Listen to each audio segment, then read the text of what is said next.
Это еженедельная программа «Новости IT». Сегодня в выпуске. Неделя коллаборации среди российских компаний, проекты, которые завершили второй сезон акселерационной программы B8 в Якутии и разбор прошедшей The Games Awards. Расскажем о лучших компьютерных играх 2019 года в разных номинациях. Поехали! Неделя завершилась оттепелью, длящейся почти год торговой войны между США и Китаем. Наш телеканал в новостных выпусках уже сообщал, что страны подписывают соглашения по принципиальным вопросам. Но китайцы обид не прощают. Пока администрация Трампа выдавала американским компаниям лицензии для работы с Huawei, китайское же правительство решило, что техногиганты поднебесные теперь будут сами по себе. Так, власти Китая планируют за 3 года отказаться от использования в госучреждениях зарубежных устройств и софта. Все должно начаться в 2020-м. Вспоминаем также, что 31 мая китайские власти и вовсе грозились составить зеркальный список неблагонадежных американских компаний. Так что вполне закономерные меры на фоне прошедших событий. А на мобильном поприще тот же Android от Google заменит хуавеевская Harmony OS. Сначала ею грозились, потом откладывали, и вот. Президент Huawei в ходе недавней конференции разработчиков сказал, что китайской мобильной операционки все-таки быть. И не когда-то там, а уже в августе 2020-го. Установят ее на смартфонах, планшетах, компьютерах и других продуктах компании. Будут ли Harmony из патриотических соображений ставить себе ZTE, Oppo, Vivo и прочие Xiaomi, пока остается загадкой. Антивирусная компания Acid провела исследование привычек россиян в интернете и рассказала, чем опасно исследование бесплатных общественных Wi-Fi сетей. Выяснилось, что 74% пользователей интернета подключаются к общедоступным точкам. В частности, 49% опрошенных используют Wi-Fi в кафе, 42% в отелях, 35% в торговых центрах и 34% в аэропортах. Дело в том, что эти самые бесплатные точки опасны для сохранности личных данных. Злоумышленники могут перехватить трафик, пароли от аккаунтов в соцсетях и платежную информацию. В компании предупредили, что преступники могут создавать поддельные точки доступа. Угрозу также может представлять отсутствие шифрования передаваемой информации. И все это лишь немногие опасности публичных сетей Wi-Fi. Также зачастую эти самые точки доступа просят ввести номер телефона для активации сети. Также не удивляйтесь потом, если после очередного такого присоединения вам на сотовый начнут приходить спам-рассылки магазинов. Или того хуже, названивать лжесотрудники банков и просить коды от ваших платежных карт. Возможно, Wi-Fi не понадобится россиянам раньше, чем мы думали. Операторы связи, такие как Мегафон, Ростелеком, Вымпелтелеком, торговая марка Билайн, кто не знает, и МТС, будут теперь сообща расчищать сети для внедрения сетей 5-го поколения в России. Они подписали соответствующее соглашение, и сказано в нем следующее. В сложившейся ситуации как диапазон, так и возможности с его помощью покрыть все нужды 5G в стране ограничены. Поэтому доли занимаемых частот у всех четверых будут равные. Подходящих диапазонов, кстати, 4. Это 700 МГц, от 3,4 до 3,8, от 4,4 до 5 и от 24,4 до 29,5 ГГц. А 3 и 4 можем благополучно забыть, так как, вспоминая летние выпуски нашей программы, они заняты силовиками.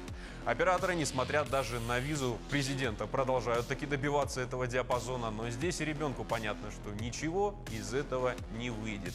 Так что ставка все же идет на 24,4 и 29,5 ГГц. Ранее сроки были к 2024 году обеспечить города с населением от 1 миллиона человек. Якутск в таком случае даже через 5 лет пролетает с 5G. Но теперь операторы навалились всем миром, и, глядишь, что-то из этого да выйдет. А вот где аналитики твердо уверены в завтрашнем дне, так это в очередных подорожаниях. Услуги мобильной связи в стране уже в 2020-м могут подскочить в цене аж на 17-18%. В том числе из-за того, что операторам предстоят расходы на реализацию требований пакета Яровой и закона об устойчивом, в народе, автономном Рунете. Подорожание в связи с первым нам пророчат уже несколько лет, а вот со вторым что-то новенькое. Скорее всего, суверенного интернета будем ждать столько же, сколько и пакета Ирины Анатольевны, так как для этого нужно такое количество серверного оборудования, что никому из нас и не снилось. Что там говорить, если мы даже ГЛОНАСС фактически похоронить сумели из-за того, что в стране невозможно производить соответствующее оборудование. И новые спутники в ближайшее время в нужном количестве запускаться не будут. В каком-нибудь из выпусков, возможно, разберем эту тему подробнее. Возвращаемся к новости. Если смотреть на вещи реально, то подорожание может произойти по двум, но другим причинам. Первое – это ранее упомянутый 5G. На реализацию только первого пакета надо будет затратить порядка 50-60 миллиардов рублей. А второе – старая добрая инфляция. Уж эта гостья захаживает к нам как по расписанию. Не успели мы оправиться от с треском провалившегося Яндекс.Телефона, как сразу несколько российских производителей сообщили, что создадут свою мобильную экосистему. Соглашение подписали открытая мобильная платформа, производитель «Авроры», производственная компания «Aquarius» и компания «Utera Labs», чей программный комплекс «Optimizer» и будет использоваться. Таким образом, они хотят отойти от разрозненных действий, на наш взгляд, больше уместно слово «попыток импортзамещения», к комплексным решениям. Чтобы, во-первых, ускорить процесс, во-вторых, избежать несовместимых между собой продуктов, в принципе, одно вытекает из другого. Ранее образец планшета Aquarius с установленной на нем ОС «Аврора» показали даже президенту. В качестве первой модели для интеграции был выбран 8-ядерный планшет, выполненный в защитном IP67 корпусе и предназначенный для профессионального использования. Весной 2019 года в ОС «Аврора» мигрировало российское программное обеспечение Optimizer. Оно предназначено для цифровизации деятельности сотрудников. Вот как пить дать, что все это чудо техники будет опять работать на ядре Linux. Не иначе. Почему-то в последнее время все отечественное ПО делается на коде зарубежных партнеров. Отечественные компании как будто специально ждали этой недели, чтобы всем разом начать подписывать свои соглашения.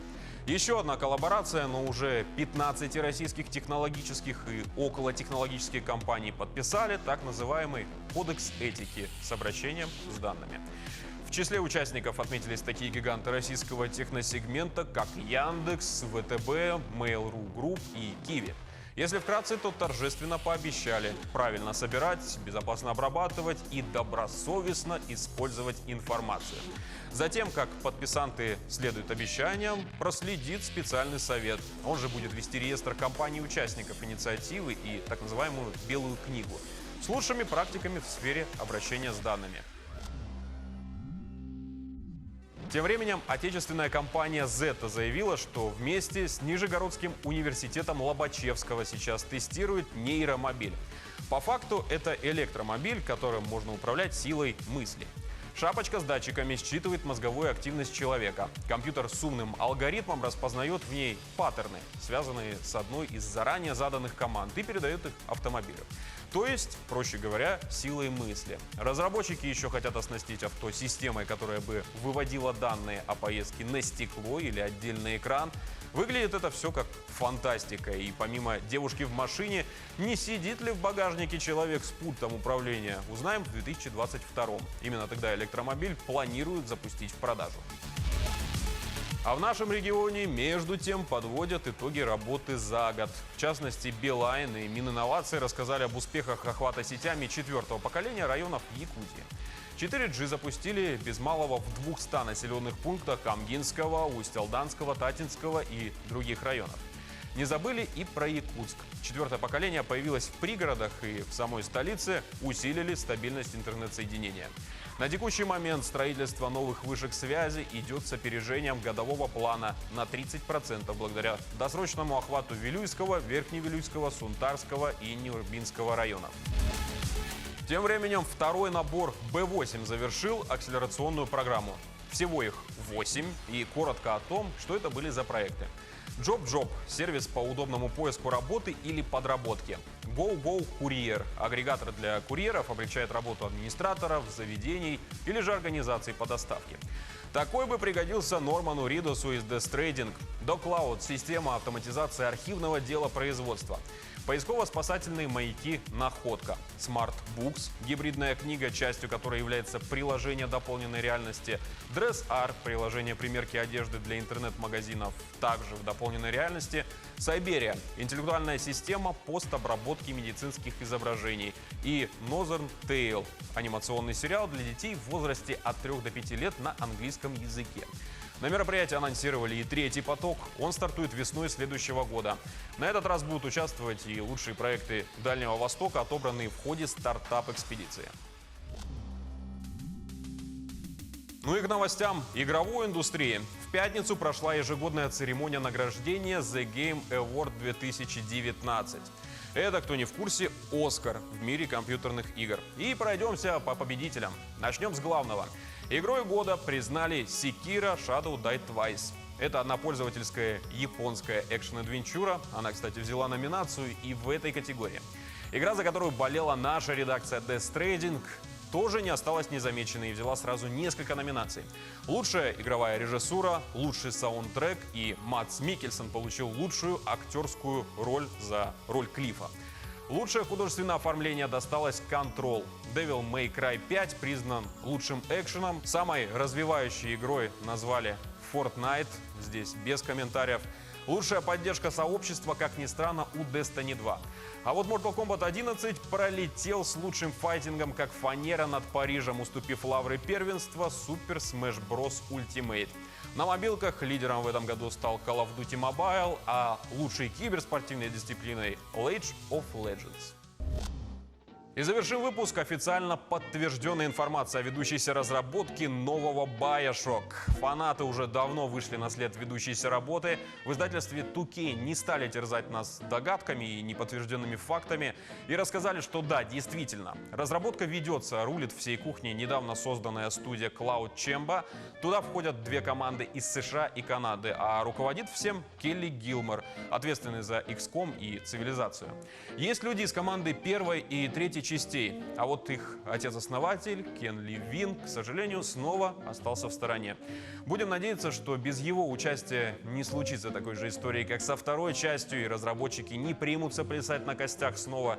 Также призрачно малая, но все же вероятность есть, что его все-таки удастся подключить к процессу, так как работа только началась и займет ближайшие несколько лет.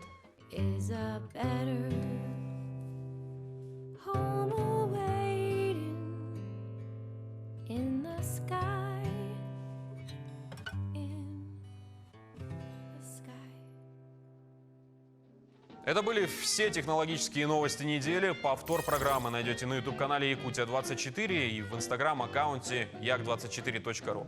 Увидимся совсем скоро. До свидания.